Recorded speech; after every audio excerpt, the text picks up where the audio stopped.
what is the process to build on your own land? With us? Just in general with us, what does that process look like starting from the beginning? So, man. So starting from the beginning would be this. One is figure out, do you have a recent survey of the property, right? If you don't, get one. And if you're getting one, go ahead and get one that's topographical. It's a little bit more money, but man, does it serve you well.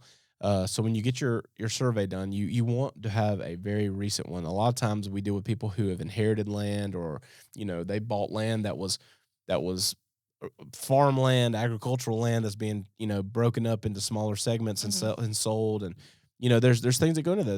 There's rollback taxes. There's all, and it depends on the municipality, but there's different things that fall into it that you should be aware of. Like the moment that you take something that's been homestead or agricultural and they're getting all these tax exemptions, there is in a lot of counties, in a lot of states, a rollback tax where they go back and say, hey, well, the moment you incorporate it to a residential, you're now going to go back and pay the rollback taxes on this for the last so many years to make the county whole on it. And I guess the justification behind it is now they're running utilities or whatever. I don't know. There's a justification, right? Taxes theft.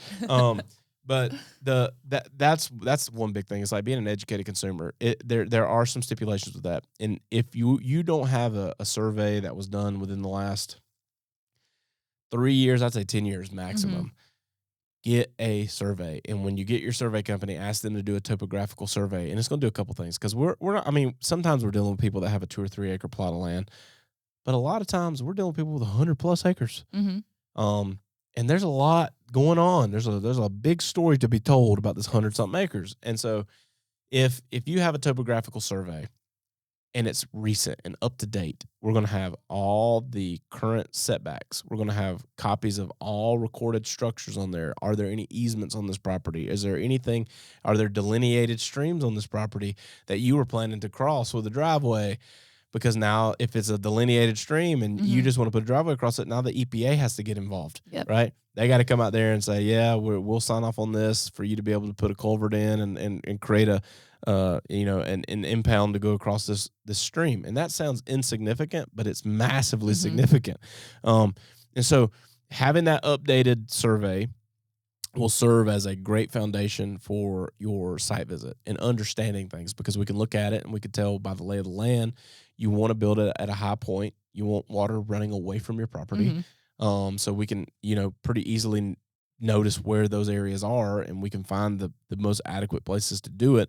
Also, when you start getting DHEC or the environmental agencies involved for your septic situation or your well, you got a 100-acre field, you call those guys out there, well, they're just going to perk, right? They're just going to say, well, we perked. This is where your septic goes. And then you're like, well, that ain't where I wanted it to go. Yeah. So understanding where is suitable building places on that land gives you the ability to be in control from the very beginning. And you never have to go back and repeat a process. And you never have to have your dream completely dismantled, because you already did some research on the front end and understand what's necessary to access the place where I want to put my home. There may be a beautiful knoll with a great view somewhere on your property, but you got to put in, a mile-long driveway. That's $200,000 worth of work that it's not in your budget, what are you going to do? So I think having that gives us the ability to really see a crystal clear snapshot of what's going on. Another cool thing about the topographical survey would be that we can use it when we're designing your home. If we know that where the home's going, there's fall or there's buildup needed or a basement lot or anything like that, like we have access to data to where we can model that in the design software to get a more reasonable, accurate picture of what it's going to be like. And so that goes a long, long way. Not to mention, a lot of municipalities now are requiring a survey as recent as the last 3 years to pull permits. And so if you already have the land, go ahead and get it done. It's better to have it not need it than need it not have it. And then it delays the process, and then now it's an incurred expense that you weren't planning on. Those are the kind of things. And again, more rural areas, a little less likely that it's going to become something that encumbers you from doing this. But in areas where you're starting to see growth, Mm-hmm. the counties are trying to plan for that growth, and so they want those things so they understand what's going on in there and are there limitations. Like we have counties here in the upstate of South Carolina that have significantly limited the ability to divide land. Mm-hmm. Sometimes people get land and they're like, we're going to build a family compound. Well, you better figure out what your county is going to allow and not allow. Like Mm-hmm. flag lots where you used to could have, you had 300 foot of road access. And so you put your house here and you're like, well, I'm just going to put some little flag driveways that come off and then I'm going to build my kids back there now. Well, there's 2 counties here in the upstate, 2 most prominent ones that won't even let you do a flag lot anymore. Mm-hmm. There's counties here now that doesn't matter how big the tract of land is, they won't let you subdivide it more than 5 times. There's counties here that won't let you subdivide it into anything less than a 5-acre parcel. Mm-hmm. There's all kinds of stuff that the government's involved in now to to try to slow down some of the, the stuff that has become cumbersome over time, where they've allowed all this stuff to happen. And now they're in an expansion process and the DOT is like, well, we can't allow you to develop this because if we put the road access necessary to get to it, now you got all these flag lots. We can't unless you go buy this other property because we can't put a curve here because there's driveways here. Mm-hmm. There's a lot that goes into it. And again, certain parts of the country, you're never going to encounter that. But in thriving areas like here in the Southeast, these are all things they're thinking about. So I say that's first and foremost. Get a recent survey, and if you're going to pay to get one, pay the extra money to get topographical because it's going to serve you well. The next thing would be understanding your utilities. What are your options? We have people that come to us and they're like, yeah, there's natural gas out here. Where? Is it on the other side of the road or this side of the road? Because if it's on the other side of the road, yeah, it may be here, but they got to come out and they got to flag the road down. Then they got to bore under the county road and get it to this side. And is it something that's unheard of? No, they do it all the time, but it's another step in the process, another set of fees. Hey, we have public water. Cool. Well, by the time you look at it and say, well, we've got, city water out here, you put your tap in and you run it 900 feet to your home, it might have been more cost advantage to you to put a well in. So understanding what utilities are there, where they're coming from, and who the utility providers are, you need to know this. This is homeowner homework, right? Who is the power company? Awesome. You have the name of the company, write that down. Call them. Hey, we just bought this land and we're planning to build out here. What does it look like for us to get power to our property? If you're working with one of the bigger companies, a lot of times they'll run a significant amount of that at no cost to you. Sometimes if you're in one of these smaller co-ops that are buying power from a bigger power company, they'll not do that. They'll charge you to come in and provide that service. And there may be limitations to it. And you may be thinking, well, I'm this close to the road, but the power may not be on that little country road. It may be over here and they're running it through the backside of your property. So it's just better to understand what's available. So what's homeowner homework? Surveys, who are the utility companies, and what do I need? You may have natural gas, but again, if you're building a mile off the road, put propane in. It's going to save you money. Yeah. So those are just some of the things to think about. And then beyond that is have reasonable expectations and be willing to shift those expectations. So when you onboard with us, one of the first things is a site visit, and those have improved so much over the years to the point now to where when Billy issues that to the project manager, they're going out there and they've got a whole checklist of stuff that they're looking at. They're going in and they're seeing like, hey, what's the access to the property?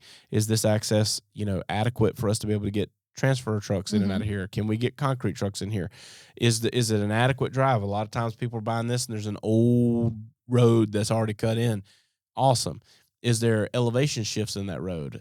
Are we going to need to bring in different kinds of stones so we can get traction to get a 60,000-pound concrete truck up that hill to the build site? All those things matter. And then beyond that is like what are the soils out there? You're going to have to call DHEC or the local environmental agency to get your septic perked.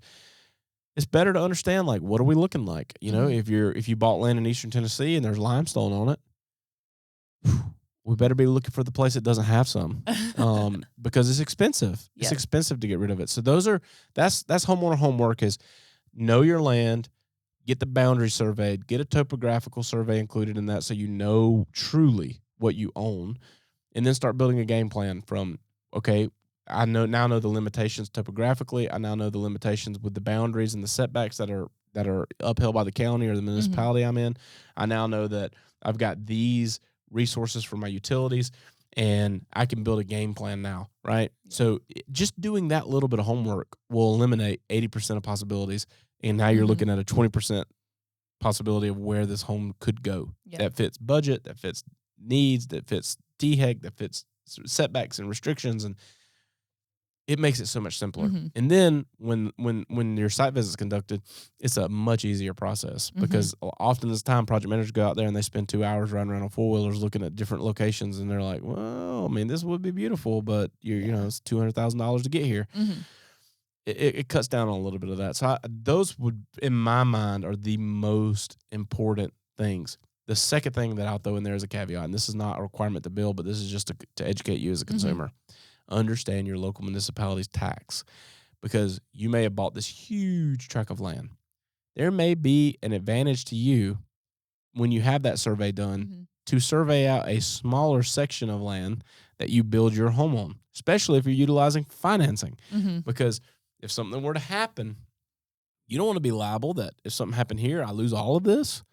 That's a negative collateral situation. Let's look at what it would look like to survey out a 5-acre parcel or a 1-acre parcel in the middle of this land, because your local municipality may have an infrastructure where you bought 6 acres, 5 acres, and more is tax exempt. Well, cool. I'm going to get an updated survey. I'm going to cut out an acre in the middle of it, right? Everything matches. Cool. Now I've got an acre that my house sits on, and the other 5 acres are now continuing in the agricultural tax exemption. I'll put me some cows out there. So there's a lot of things you could do as homeowner homework to put you in a better success environment. It's just understanding it. And don't come to us to explain all that to you. We're not tax experts. It's really easy. It's just you need someone that will trigger your brain to go and do the research. And honestly, you could do it in a couple of hours in one afternoon, and you would have all this information. You know, and it's better to just incur those costs for the survey, because even if you have one and it was done in the last 10 years, you should get a new one. And if you're really smart and you're looking at land and you're looking at massive tracts of land to purchase, you can even sometimes make that part of the deal. I need the seller to provide me an updated survey. To make sure that I'm buying 97 acres, because it says 97 acres, but the reality is might not be. And, you know, so get that updated survey, and that sets you up for success.